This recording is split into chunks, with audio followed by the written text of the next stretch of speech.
I got a craving for a purple potato cake, but I don't have eggs and I don't feel like to bake. What do I do? Why don't I make a mousse cake? I'm using a ube, which is a purple yam. Remove the skins and cut them into big pieces. Boil the pieces till they're soft. And mash. For the cake mixture, add 1 cup of mashed ube and ½ cup of sugar, and then add 1 cup of whipping cream to another container. Whip the cream a little bit to soft and fluffy, and then pour it to the container with purple potato. Now here comes the key part. With no baked cakes, the key is gelatin. I'm using gelatin sheets, but you can also use gelatin powder. Read the description for powder and sheets conversion. Soak gelatin sheets in water for 5 to 10 minutes for them to become soft. Remove water from gelatin sheets. Heat up 1 cup of milk and then dissolve the gelatin sheets in the milk. Pour the milk with gelatin sheets into your mixture and then mix well.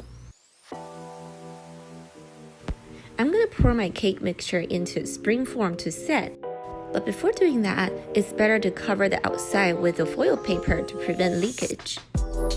Pour your mixture into a spring form or any container of your choice.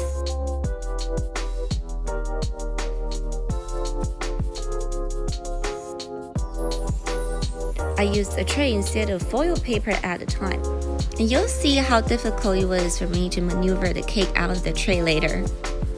Put it in the fridge for 6 hours to set. Here's the cake after 6 hours in the fridge. Open the spring form.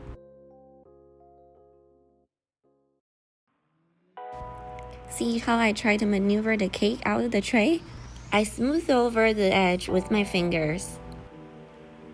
So how did I add a flower on top of the cake like what you saw in the beginning of the video? I used the mashed yam for decoration. For the middle part of the flower, I used 1/4 teaspoon of the yam and rolled it into a bowl. For petals, I used a twist tie to form the shape I want. You can easily get twist ties along with your groceries. And after finishing my flower, I moved it to my cake.